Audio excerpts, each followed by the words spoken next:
Audio Jungle.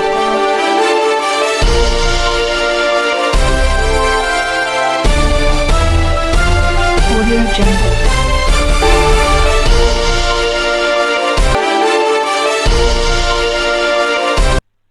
देश की आज़ादी के बाद इन 77-78 वर्षों में इस देश के परिप्रेक्ष्य में दो महत्वपूर्ण चुनावी उद्घोष हुए। पहला था जय जवान जय किसान, जो 60-70 के दशक में जो है लोगों की जुबान पे चढ़ करके बोलता था। और फिर जब सदी में करवट बदली और हम 21वीं सदी की तरफ आए, तो फिर कांग्रेस का नारा हुआ करता था कि कांग्रेस का हाथ आम आदमी के साथ। और ये दोनों ही चुनावी उद्घोष ने इस देश के निर्माण में एक अहम भूमिका निभाई। जय जवान जय किसान का नारा जब दिया, तो कांग्रेस की सरकारों ने अपनी नीतियां जवान और किसान को ताकत देने के लिए अपनी नीतियां बनाई।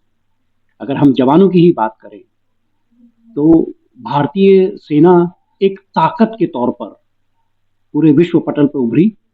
और चाहे वो 1962 का युद्ध हो, 65 का हो, 71 का हो, और या कारगिल युद्ध हो, तो तमाम इन युद्धों में जो है भारत ने अपनी विजयी पताका फहराई, जिसमें हमारी भारतीय सेना की जो है भूमिका रही।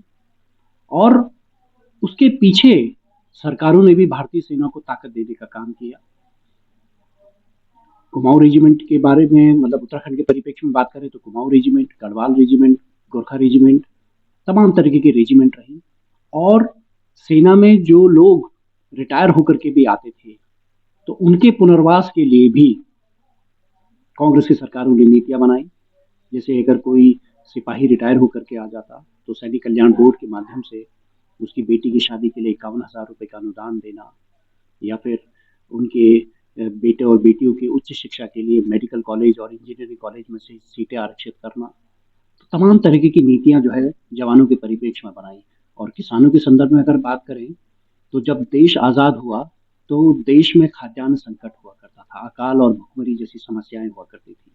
लेकिन कांग्रेस की सरकारों ने किसानों को मद्देनजर रखते हुए, चाहे वो सिंचित भूमि के लिए, सिंचाई के लिए जो है बड़े बड़े डैम बनाए, भाखड़ा नांगल डैम तक बनाए, और उन्नत बीज के लिए कई तरीके के जो है प्रयोग है।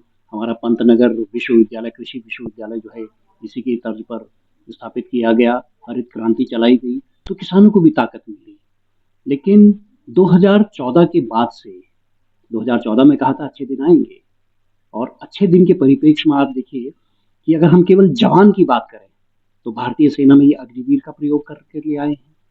और आज देख लीजिए कि युवा जो एक समय में कितना लालायत होता था भारतीय सेना में भर्ती होने के लिए, आज जब से ये अग्निवीर योजना आई है पिछले 2-3 सालों में, तब से जो है युवा उस संख्या में, उस भावना के तहत जो है बड़ी संख्या में लालायित नहीं होता भारतीय सेना को ज्वाइन करने के लिए। हालांकि इस बजट में भी 16.5% जो है बजट बढ़ाया गया है सेना के लिए। लेकिन ये बजट केवल जो बड़े उपकरण हैं या हथियार हैं उनको खरीदने के लिए किया है। लेकिन जो सेना की असली ताकत हुआ करती थी, जो जवान जो ताकत हुआ करती थी, उसको तो कमजोर कर रहे हैं ये अग्निवीर जैसी योजना ला करके। और जो अग्निवीर के बाद जो घर आएंगे वापस, उनको न कोई पेंशन मिलेगी, न किसी तरह की कोई सुख सुविधाएं मिलेगी। तो इससे जो है जवान हतोत्साहित हो रहा है। आप बड़े बड़े हथियार कितने भी ले लीजिए, लेकिन जब तक उनको चलाने वाले हाथ मजबूत नहीं होंगे, तो फिर कल्पना कीजिए कि हम किस तरफ बढ़ रहे हैं। तो जवानों की ये स्थिति करती है। और किसानों की अगर बात करें, तो एमएसपी का वादा किया था, किसानों को जो है फिर से इन्होंने धोखा दे दिया, छल कर दिया। उन किसान 2014 में कहा था कि 2022 तक किसानों की आमदनी दुगनी कर देंगे, और अब हम 2026 में आ चुके हैं, और आज भी जो है किसान परेशान है।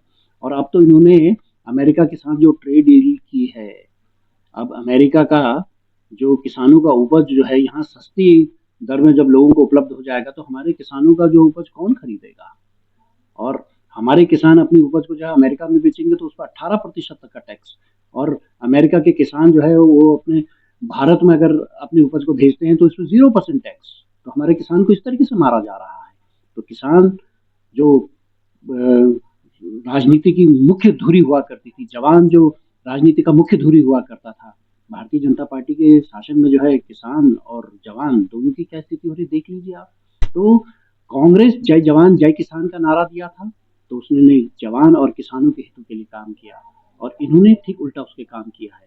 कांग्रेस ने 2004 में नारा दिया था, कांग्रेस का हाथ आम आदमी के साथ।